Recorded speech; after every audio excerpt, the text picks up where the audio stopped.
there, you're welcome to exclusive moments on Rockland House TV, where we bring to you people who have carved a niche for themselves and has one way or the other affected lives in our society positively.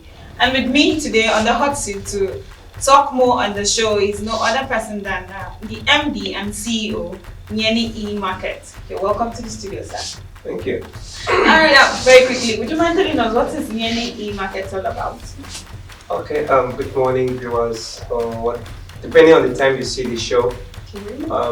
My name is AKAN and I'm the CEO of YENNE E-Market. YENNE E-Market is an online platform, e-commerce platform where we deal on basically buying, selling and swap of used items. Okay. The YENNE E-Market also have other businesses like the logistics service, which is YENNE Logistics, and the local pickup and delivery and interstate delivery, and as well as international shipping. Then we are also into properties and run online advertising using our platforms. Okay. Talking about the logistics and the delivery aspect of it, can you throw more light on that? How do you go about your distribution and how do you cope with running like 3 businesses at a blow? Okay, June made us 1 year in logistics. YENNE E-Market has been up for 3 years, but by next month we will be clocking our 4th year in business. Wow. The logistics just came up as an idea that, on popular demand, a lot of our clients were actually, requesting for us to. Sometimes when they buy, they can't come to the office to pick up. Okay. So they're like, can you deliver? Can you deliver? And then we didn't have the capacity to start buying motorcycle. Already had a motorcycle I was using, so we decided to put into the logistics. And hopefully, by the grace of God, today we have over 8 motorcycles in New York, 8 and Lagos. So we just run normal local delivery, domestic delivery within a state, and then we do interstates like making way bills to any part of the country because we're in partnership with other, bigger firms like BHL, GIG, and all of those companies. So we also work with them for areas that we cannot reach using our own, means of delivery. Then we also do international shipping. From any part of the country, we can pick up things and bring down to Nigeria. We can also send out things from here there. Wow. So we're also trying, like God is giving us the capacity to run all of that. And running all the businesses together, it has not been easy. Okay. And I was doing a whole lot of stuff together, but by now we've been able to get some people who are also, coming into the company to help us. Like now that I'm here, the logistics, someone is handling it. Okay. Then recently we got a deal to dispatch goods for Jumia. So wow. we're also trying to, up the game. Okay. Alright, what has been those challenges you've been facing and trying to deliver your goods? The logistics aspects you just talked about. What has been those challenges? Every business that we run, has its unique challenges. Sometimes people, the first challenge that people always name is always money. Finances. Yeah. But sometimes money may not always be the major thing because you need to have an idea that can sell first before because if you don't have an idea that sells, you may have all the money and you don't really achieve much with it. So it's fine-tuning the thing that we want to do. Look at running the feasibility study to know that this thing can work. Okay. So basically, money is one of the problems. You understand? Having the goods, that manpower to run this thing, to fuel these dreams. Because like the logistics, now you could have a very perfect dream. You could have your operation structural, you say this is how I want my business to be, this is how I want it to be. But by the time the riders, the office admin, they come into play. Sometimes if you're not able to communicate what you want to achieve, it becomes a problem. Okay. You go out there, in fact every day people are calling out operators of logistics services. Sometimes the problems, the issues are not really the company. It's not as if the company are not serious, not as if the company don't know what they're doing. You understand? But sometimes it's the people. You can give them all the orientation, they go out there, they do something else. They still do something else. So that has been, one of the most serious challenge, having the people to understand what you want to achieve, what the company is out to do. You understand? Okay. On money, we need money, financial capacity to be able to achieve some things. Like now, we are having people who are requesting, okay, I will need a dedicated rider in my business for my company, and we don't have enough bike to send to them. So, even interstate delivery, if we have our own van or maybe a bus, we can be running our own stuff. So we are just trying to see how we can grow, And then we're also having issue with, multiple taxation. Like the other day, my rider in Lagos was, arrested. And for a whole day, he was unable to work, because of the tout in Lagos and all of that. Even here, we also experience that too. You have this one comes in today, you say you're paying this, tomorrow another one comes in, this may not look like anything, but by the time you accumulate everything that you spend on all these things, it's money, and it affects young businesses like us. But let's keep trying. Okay. All right. Now talking about partnership, I heard you talk about partnering with Jumia. Is there any other company, any bigger company you're partnering with?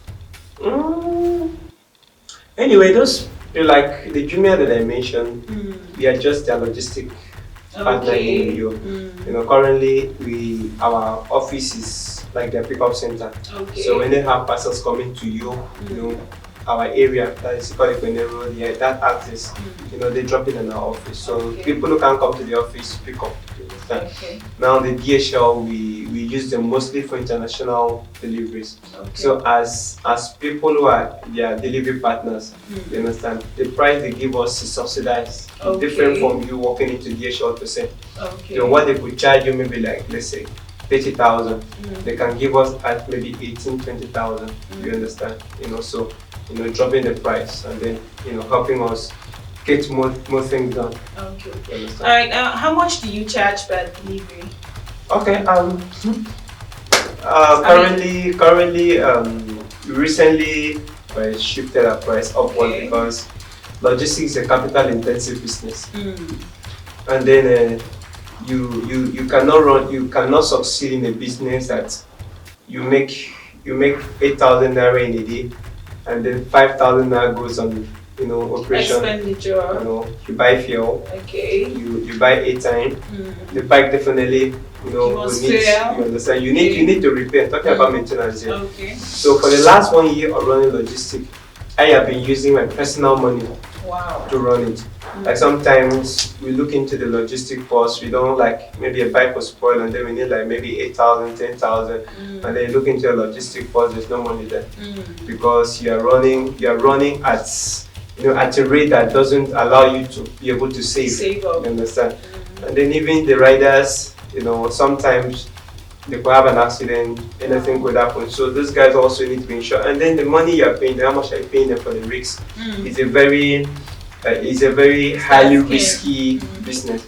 So we started by last year when we started, we charged 250. So when I look at it again, I said, this 250 doesn't work. Initially when I wanted to start it, business is like, sometimes you sit down from a distance and you project this thing, there's so much money, this one. By the time you accumulate, you say, wow, this is so much money. By the time you enter, you get to see a different picture. You discover that something that you projected, are not, in fact, they're not working.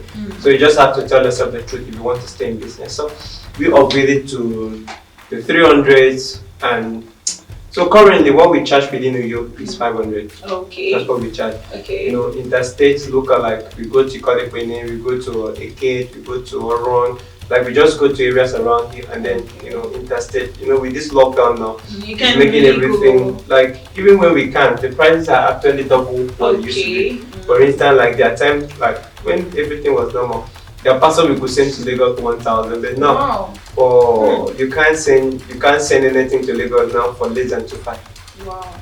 That is, you understand? Except maybe you're getting from 1, 2, 3, 4%. You add up together, you understand? You say, but if you just say single, it's not less than that. So, and then it's actually affecting, young e-commerce people, young vendors around. But there's nothing you can do. So that's it. Okay. You know, since we increased the price, it has actually given us that freedom to, to be able to Save achieve, up. achieve something. Like we increase our riders rates, definitely, which encourage them, Okay. to work more, and then at least we can be able to sort out our bills without, like my office, like our head of operation can, sometimes the bike spoil, they Goes just to need this, they repair. just repair without even calling me for Calling. anything. Okay. So I'm also, saving my own personal money, because if I wasn't doing anything, but if logistics was just the only thing I do, I'm not sure the business would have survived. Okay. Because I've actually had to fund it with business money from my other personal businesses. Okay. And that's not how business should be done. Okay, yeah, So sure. any business that doesn't work, any business that cannot run on its on its own, is not worth keeping. Okay. All right. In the next 3 to 4 years, where do you see YENNE e-markets? Okay, so far with just 4 years. So I'm just looking at maybe in the next 4 years, we should not just be known in Akwa Ibom, we should be known at least in Africa. Wow. Let me not project into a larger space, but let me just say at least our presence should be felt nationally and internationally, specifically around Africa, because the logistics stuff is something that goes out. Currently we send things to Ghana, we send things to, but like this week I have something that's going to Sierra Leone. Wow. Last week we sent something to the US. So people are getting to know us in those places. Okay. And in fact, we're supposed to open up, we are supposed to start our operations in Port Harcourt before the lockdown. And now, after the lockdown, everyone is rushing into logistics. So I don't want to take my money and dive up there. So I just want to see if the lockdown is lifted and then we still have this demand for local delivery within Port Harcourt. We consider that. Currently, we are considering Abuja. You understand? But I'm still trying to see how maybe something that could work over there. So, that's how we are gradually penetrating into cities. Cities in the country. So in the next 4 years, we should be able to have a face. Wow. You understand? A face, a visible face that people will look and say, so yeah, these guys are here. I'm heading somewhere. Yeah. All right. Your final word of advice to upcoming businesses, people who want to go into e-marketing. Your final word of advice for them. E-marketing, logistics, e-commerce, whatever. The thing people don't know is that business takes time to grow. Okay. You understand? The other day I made a post on my WhatsApp status and I said, business is like, starting out a business is like, raising up a child. You understand? In fact, some of our parents, they spend up to like, 15, 18, 20 years before they even started to get anything from us. Okay. That's how business is. Yeah. You don't invest in a job today and then you hope to get it immediately. Yeah. You are doing that for the future. So that's how it takes time for the profit of business to come out. A lot of people have started business for the wrong perception, for the wrong reason. They just start for a design and say, wow, like what you guys are doing here, wow, online TV is paying so much money, and then they're rushing. By the time they come in, they discover that it's not like that.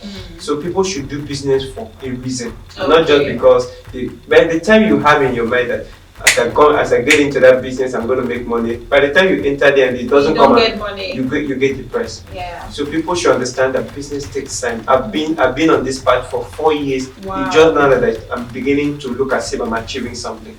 At the end of the month, I will just use every money we are made to pay salary and then go home empty. Sometimes I get depressed, but I just understand what I'm doing. I'm passionate about it. Okay. So if it's something you're not passionate about, don't even go, because you just get yourself drained. So people should just do business for good reason. They should have passion for what they don't just do because everyone else is doing it. If you are doing it that way, you will not laugh. But once you understand, even if nothing comes out of it immediately, you still keep on doing it. Definitely you're on your way to success. Doing. Wow. Alright, that's been decided about today's program on exclusive moments. You've heard from the horse's mouth what business is all about. So we'll return next week bigger, better, and stronger. I remain your TV goddess, to the Z, to the E, and to the L. You can call me Zia.